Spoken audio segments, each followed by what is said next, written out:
Hello, hi. Today is day, 5 weeks plus a day of being California sober. And dating is a fascinating case study on your internal landscape.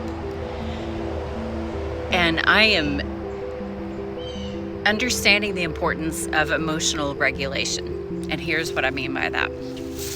Is I find that when you're engaging in a conversation with someone who is not in touch with their emotions or not aware of what their emotions are trying to tell them about a belief system that they have, then you're engaging with someone who is unaware, just largely unaware, and dictated by their emotions.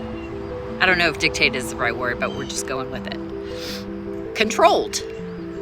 They are unwilling to acknowledge that they have emotions, but they're being controlled by them.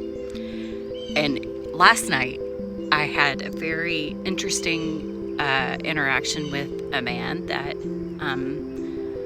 believes in logic and kept trying to tell me that, at least this was my point of view, that women were controlled by their emotions, that we were more emotional beings, therefore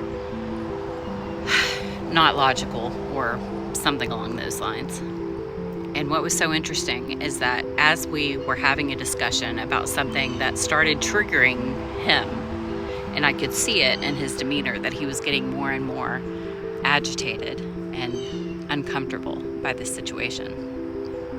I was very calm, just thought we were having a good conversation that was challenging but helpful, and until he went to pay the bill and didn't come back. He left. And I was thinking through what happened and what got him to that place. And I believe it is because there are things about our emotions, information that is trying to be delivered to who we are.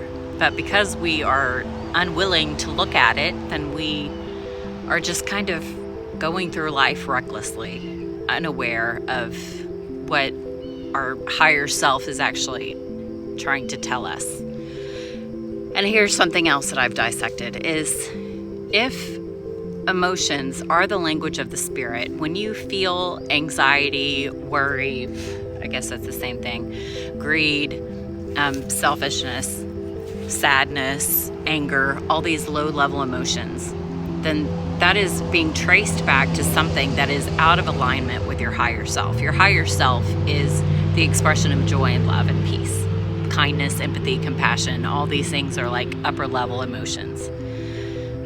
And so when we experience emotions that are uncomfortable, we are supposed to investigate those emotions, because it leads back to a belief that is out of alignment. Largely, you are unworthy.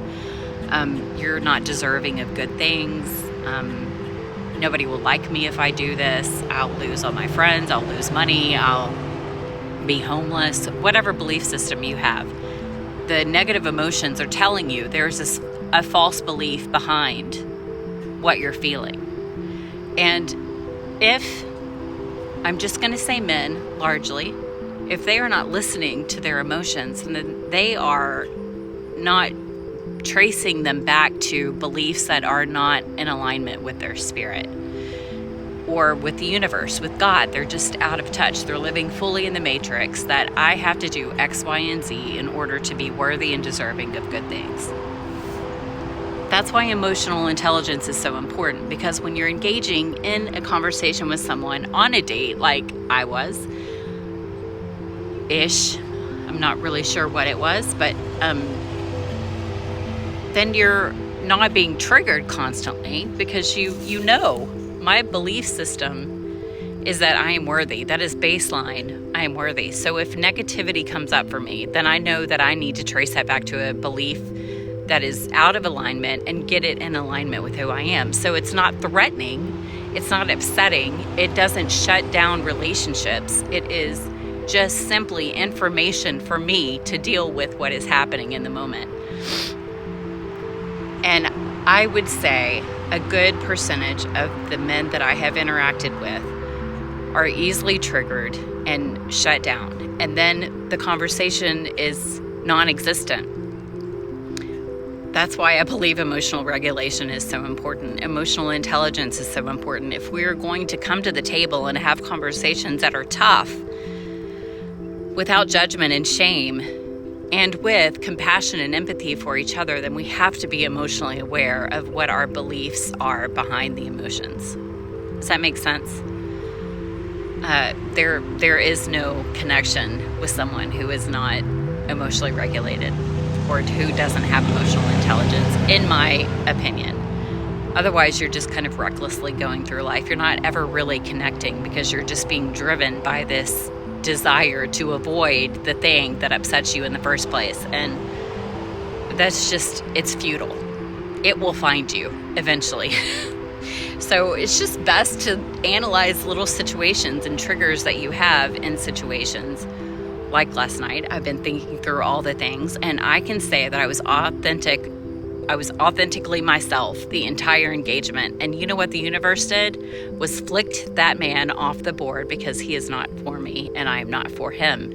No hard feelings. It's just, it is what it is. And it's kind of beautiful. And thank you. I'm just full of gratitude for the information. Just grateful. Okay, bye.